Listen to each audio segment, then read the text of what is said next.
Hi, I'm architect Anuja Sawant, Principal SSA Architects, Mumbai.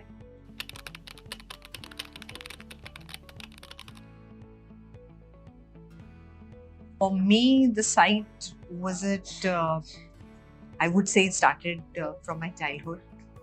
My father was a practicing architect and he used to take me to his sites.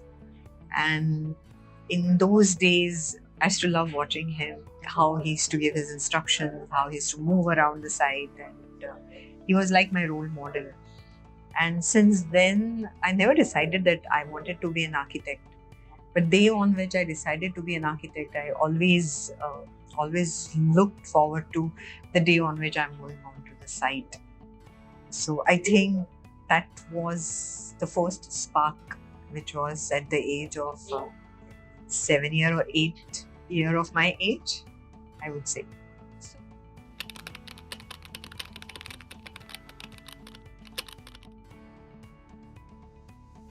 So after coming out of the college as a young student, you join any office. In college days, you get very few opportunities to visit your project sites or do some research, and it's limited and one visit to any project. But that's where the spark develops, and you come out of the college and start working somewhere. As a young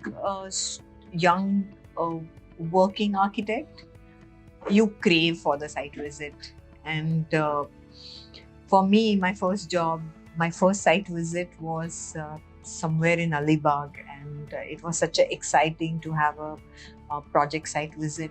That time, your mind is, you're not yet developed, you are new to the world. So it's really an eye opener, the kind of a drawings you have made as against the questions which have been asked. So I felt that this is where slowly I started understanding how I should create the set of working drawings and what sort of difficulties on site they are facing, the contractors are facing, or the site engineers are facing. And it really made my design process to come alive, and I really learned a lot of things from them. I could understand a lot of materials which was there on the site, the characters of the material, how they react, or the kind of chemical composition, methodologies. Of course, it's an extremely slow process because you're absorbing, and you always have your senior who is there and who is there to take care of you. You're not yet exposed, you are yet at the nascent stage, so you're well protected. But you are watching your senior, that how that senior is responding to the queries which has been raised on site. So it really taught me how to be on my feet and solve the problems and adapt to unexpected challenges, I would say.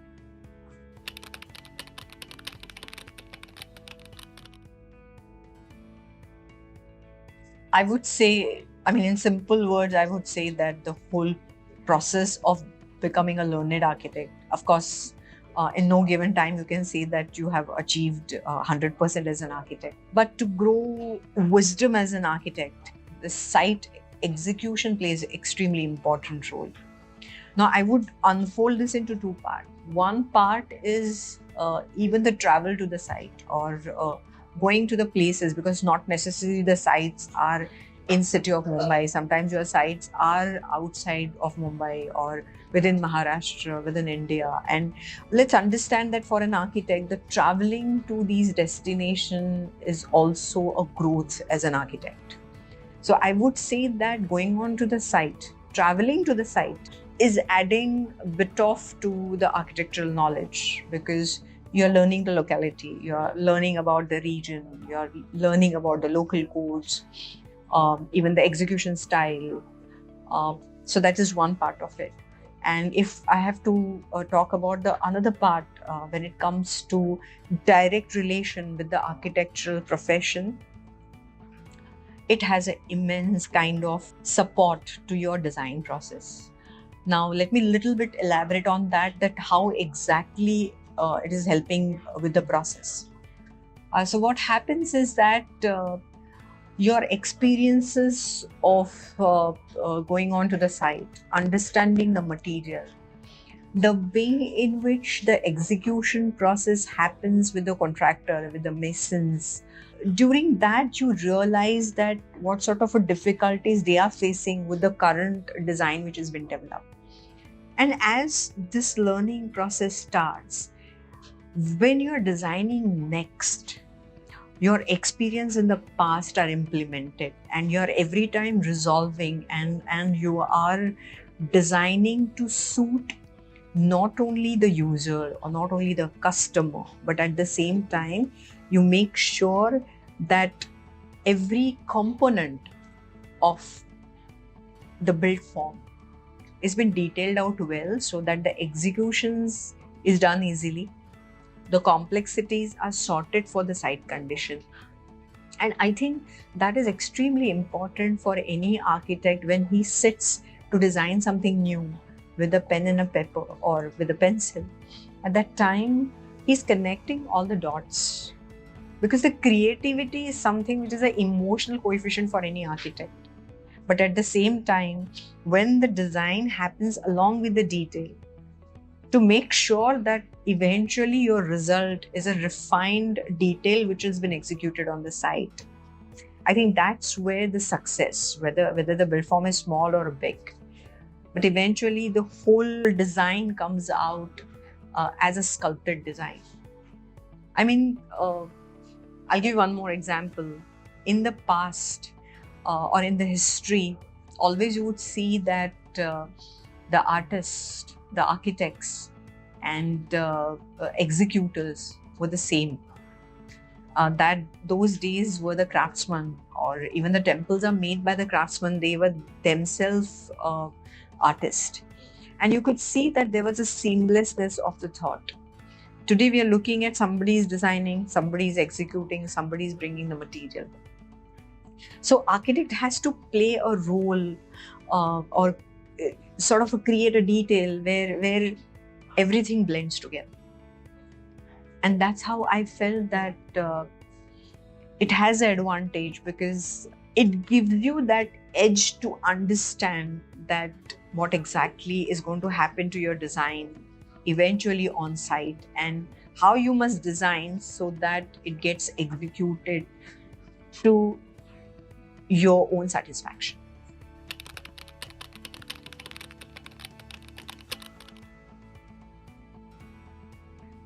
Challenges are part of the profession, I would say. And again, I would say those challenges have again added a value to the professional experiences. Several times the site conditions is a challenge. Reaching to the site is a challenge. Traveling is a challenge. Sometimes the weather condition is a challenge. Sometimes the site team is a challenge. Many a times your internal team is also a challenge, and sometimes you yourself is also a challenge.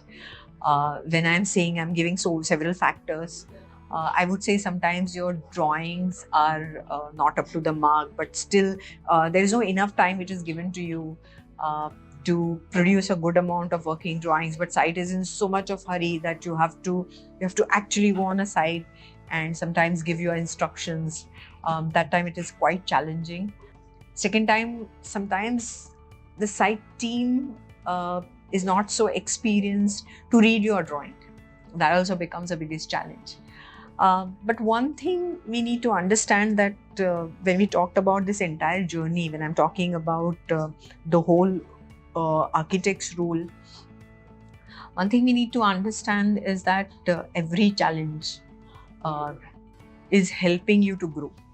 So if the site team is not experienced, architects have to do a hand holding and teach them how to read your drawings. Make sure that they execute as per your drawing. Sometimes it so happens that your team fails to deliver, but at the same time, when that happens, be on the site and become a part of the execution team and support them to get the desired results. So I think rather than the challenges, you have to look at it that it's a dream come true. I mean, for any architect, when project goes on to the site, I think that's the best thing which has happened to architect. We have several projects where they end at the concept level, they end at the schematic level. Sometimes there are immense changes. We are working for 5 to 6 years on the same drawing, and the day on which the site execution starts, I think that's the best day. So looking at the challenges, as I said, that there are specific challenges where we may have to go back to the drawing boards, but once the building starts and once the execution progresses, I think I would say that's the best day, and I would look at challenges in a very different way. So happy to face the challenges and keep building more. That's what I would say.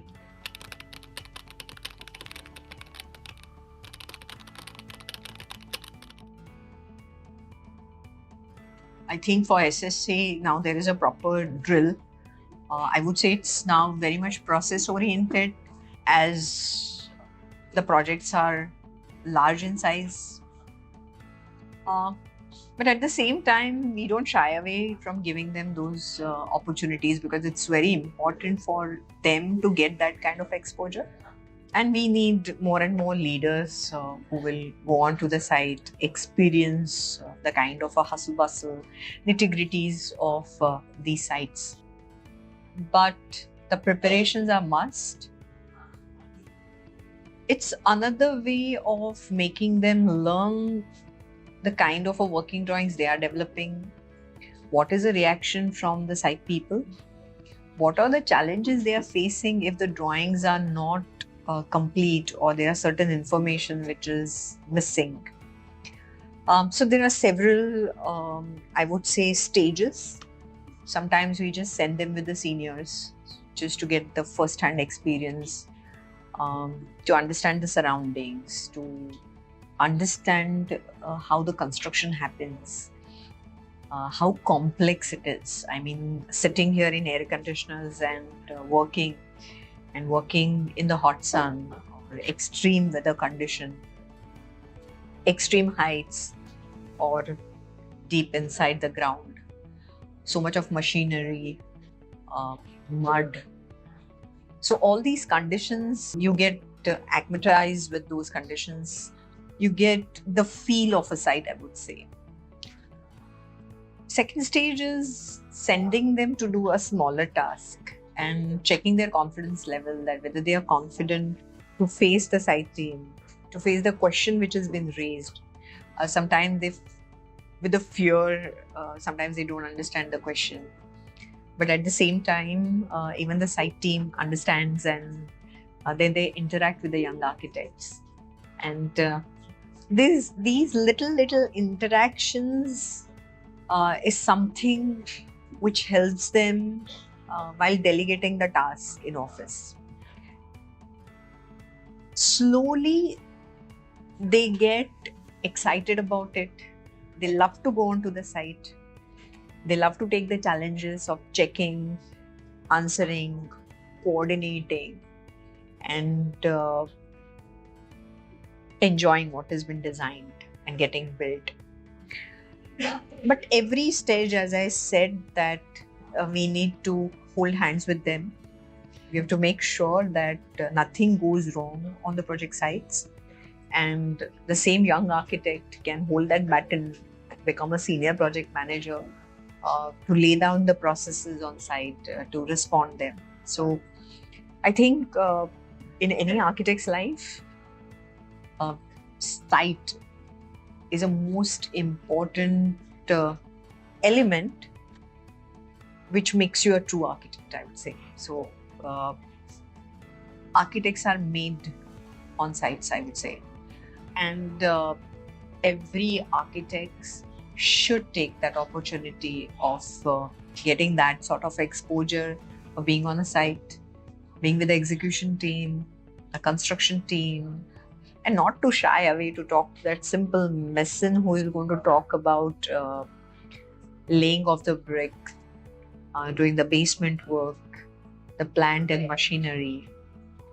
scheduling. I mean, there are several allied uh, professions which are there which support the entire construction industry. So I think every sort of exposure on site is helping you to get to the next step in the professional life.